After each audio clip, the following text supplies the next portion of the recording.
መጽሐፍ ቅዱስ የያዘ ሰው አለ እዚህ ጉባኤ ውስጥ? እስቲ ክፈቱልኝ አንዴ መዝሙር 23 አንድ የሚያሳጣኝም የለም። እግዚአብሔር እረኛዬ ነው የሚያሳጣኝም የለም። በለመለመ መስክ ያሳድረኛል፣ በእረፍቷ ዘንድ ይመራኛል። ነፍሴን መለሳት፣ ስለ ስሙ በጽድቅ መንገድ መራኝ። በሞት ጥላ መካከል እንኳ ብሄድ አንተ ከኔ ጋር ነህና ክፉን አልፈራም። በትርና ምርኩዝ እነርሱ ያጽናኑኛል። በፊቴ ገበታን አዘጋጀህልኝ፣ በጠላቶቼ ፊት ለፊት ራሴን በዘይት ቀባ። ጽዋዬ የተረፈ ነው። ቸርነትህና ምሕረትህ በሕይወት ዘመኔ ሁሉ ይከተሉኛል። በእግዚአብሔርም ቤት ለዘላለም እኖራለሁ። አንድ ሰው ከፍ አድርጎ ለዘላለም እኖራለሁ፣ ለዘላለም እኖራለሁ። እግዚአብሔር ምኔ ነው አለ ዳዊት፣ እረኛዬ። ለምንድን ነው ስለ እግዚአብሔር እረኝነት ያወራ? በግ ጠባቂ ስለነበር፣ በጎችን እንዴት እንደሚጠብቅ ስለሚያውቅ። ትዝ ካላችሁ ሳኦል ማን ነህ? ከየት ወገን ነህ? ለማን ልጅ ነህ? ምንድነው ኤክስፒሪየንስ ስል እኔ ከቤቴልሔም ወገን የሆንኩ የእሴ ልጅ እባላለሁ፣ የእሴ ልጅ ዳዊት እባላለሁ ብሎ እረኛ ነኝ፣ በግ ጠብቃለሁ። በጎች መካከል ምኖች ይመጡና አንበሳና ድብ ይመጣና ሲወስድ ተከታትዬ አስጥለው ነበር።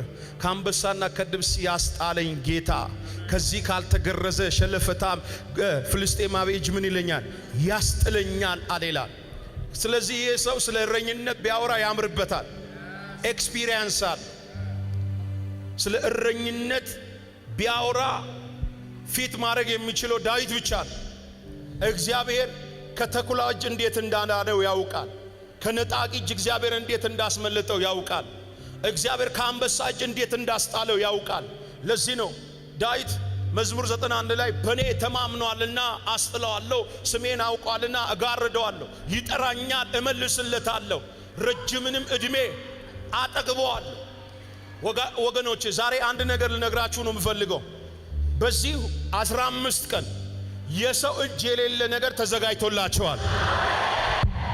አጠገብ ያለው ሰው ነካ አርግና ያለቀ ነገር ተዘጋጅቶልሻል በለዋል። በለው አንዴ ና እጅ ስጠኝ፣ ብድግ አርግና የኔ ነገር አልቋል በለኝስ። የተዘጋጀ ገበታ። ሌሊት 9 ሰዓት ተነስቼ ስጸልይ ይሄንን ነው ያየሁት። የሰው እጅ የሌለ ገበታ፣ የሰው ድጋፍ የሌለበት ገበታ፣ የእግዚአብሔር እጅ ብቻ ያለበት ገበታ። ማን ነው የኔ ነው የሚል ጮሆ አሜን የሚል? በፊቴ ምንን አዘጋጀን? ገበታን አዘጋጀ። ገበታ ሲባል ምግብ ብቻ የሚመስልህ ካለ ስታል፣ ምግብ ብቻ አይደለም ገበታ። ገበታ ማለት የእግዚአብሔር ብሌሲንግ፣ የእግዚአብሔር ሴኩሪቲ፣ የእግዚአብሔር ፕሮቴክሽን፣ የእግዚአብሔር አብሮነት፣ ብዙ ነገር። ቆይ እዘርዝርላችኋል።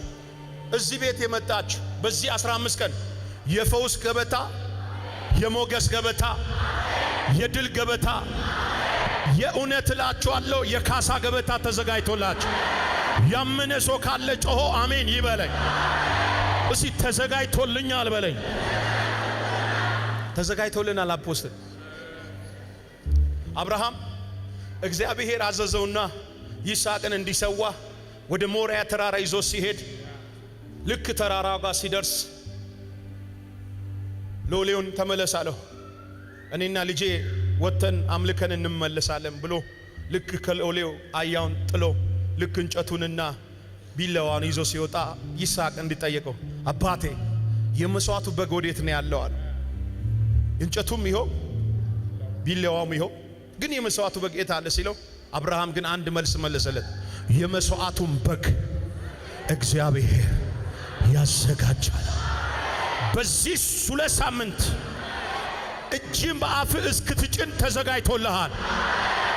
ጌታ ምስክሬ ነው ምላችሁ በተዋረዳችሁበት ስፍራ አንገት በደፋችሁበት ስፍራ ባዘናችሁበት ስፍራ የሰራዊት ጌታ እግዚአብሔር የካሳን ገበታ አዘጋጅቶልሻል። የሞገስ ገበታ አዘጋጅቶልሃል። የድል ገበታ አዘጋጅቶልሃል። እግዚአብሔር ሆይ ጸልይላችኋለሁ በዚህ 15 ቀን የሚመሩበት የካሳ ገበታ በኢየሱስም ይዘጋጅላችሁ። በር የተዘጋበት በሩ ይከፈት። ነገር የተያዘበት ነገሩ ይለቀቅ። ይህንን ዜ ሲቀቡ በረከት ተቀብቶ ይውጡ። አሜን። እፎለ አጠገብ ያለውን ሰው በጠላቶች ፊት ለፊት አዘጋጅቶልሃል በሉት። በማፊት ነው ያለው? ውድቀትሽን በሚፈልጉት ፊት፣